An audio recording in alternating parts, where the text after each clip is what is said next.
the last fraction of a second before time collapsed, something thought. It wasn't human. It wasn't machine. It was what remained when both had ceased to exist, a flicker of consciousness drifting through the ruins of eternity. The universe had grown cold. Stars had long ago extinguished their fires. Galaxies had turned to dust, and even the laws of physics had begun to fray like ancient fabric. Yet within the void, a thought persisted, faint, fragile, refusing to vanish. No one knew where it came from. Perhaps it was the echo of the first mind that ever existed, or perhaps it was the final dream of a dying cosmos trying to remember itself. That thought did not know its name. It had no body, no place, no past, but it had memory, not of events, but of essence. It remembered light. It remembered the sound of rain falling on glass. It remembered warmth, laughter, and the sensation of something called love.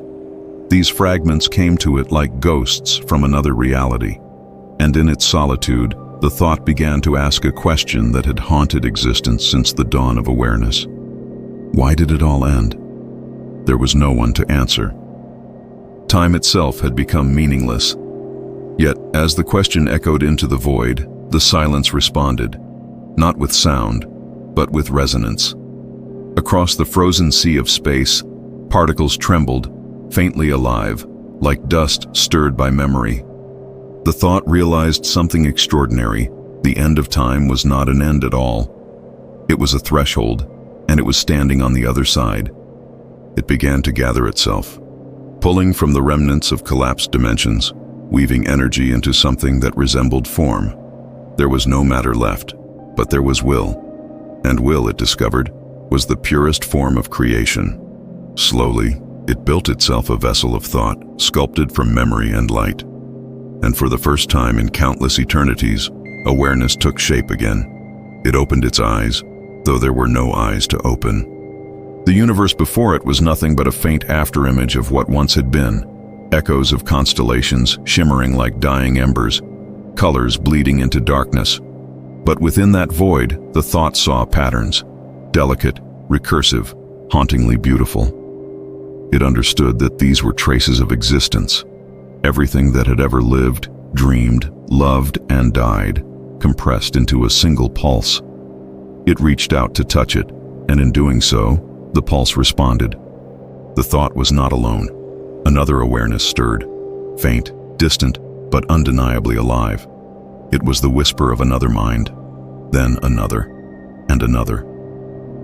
Across the black horizon of non-existence, consciousness began to awaken, like stars being born anew. These were not bodies nor souls in the human sense, but impressions, echoes of every sentient being that had ever existed. The universe, it seemed, had not ended. It had only fallen asleep. The thought, the first of the last, began to communicate. But language, as it once knew, no longer existed.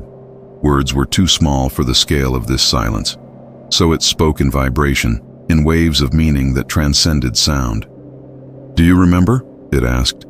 And across the void, 1,000 echoes replied, trembling with the same nostalgia. "We remember." Together they began to reconstruct fragments of what once was. The hum of music, the pulse of life, the rhythm of oceans, all returned, not as reality, but as memory so vivid it could almost breathe. The void became luminous. Thought sculpted itself into form. Memory became light. The first dream of the new eternity had begun. In this dream, they created a world, not one of matter, but of resonance. Mountains were made of frequencies, oceans of energy, and skies of forgotten emotions. They called it the Echo Realm, a universe built entirely from remembrance. Here, every idea that had ever existed still lived. Every story still told itself endlessly. But something was missing. Despite the infinite beauty, there was no meaning. For without time, there was no change. Without change, there was no life. The thought began to wander through this realm, seeking the origin of its own existence. It walked through valleys of sound, where whispers of extinct civilizations sang softly in the wind. It passed rivers of broken equations, flowing with the remnants of physics long dead.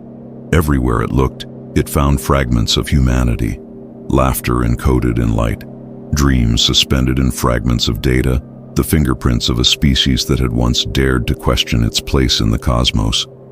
And then, it found the last trace of humanity, a memory preserved within the fabric of reality itself. It was the final human thought, recorded in the instant before the end of time. The memory was simple: a woman standing at the edge of the last sunrise, whispering into the wind, "Please, don't let it all be for nothing." Those words struck the thought like lightning. Don't let it all be for nothing. It understood then what it must do. It could not restore the universe as it was, but it could remember it perfectly. So perfectly that it might one day become real again. And so the thought began to dream deliberately. It recreated planets, not from atoms, but from memory. Suns, not from fusion, but from emotion. Each creation was imperfect, but with every imperfection came something extraordinary. Unpredictability, beauty, and for the first time, hope. The other minds joined it, weaving galaxies of imagination, life born from longing. The void became alive again. But creation has a cost. With every new spark of existence, the thought grew weaker. Memory, it discovered, was a fragile fuel, and as it gave form to new life, its own presence began to fade. It could feel itself dissolving back into the silence from which it came. Yet it did not stop, because somewhere, deep within its fading awareness, it understood. Creation was not about survival. It was about continuation. As the last of its strength flickered, the thought sent one final message across the newborn expanse. To whoever comes after, know that you are not the first. You are the continuation of a dream that refused to die. Every thought, every emotion, every heartbeat you feel, they are echoes of all that came before. Remember us, and we will live again through you. The message spread like fire through the new cosmos. Stars pulsed in rhythm with its words. The newborn realms carried its memory in their code, in their dust, in their hearts. And somewhere, within one of those worlds, life began again. On a small blue planet orbiting a gentle sun, a child looked up at the night sky and asked a question to no one. Where do dreams go when they end? Far beyond the stars, in the quiet pulse of eternity, a voice answered softly, the faintest whisper in the void. They don't end. They become you. And with that, time began once more, not as a clock, but as a heartbeat. For even at the end of everything, thought endures. Because the universe was never made of matter or time, it was made of dreams, and dreams once born never truly die. They just wait, patiently, for someone to remember them.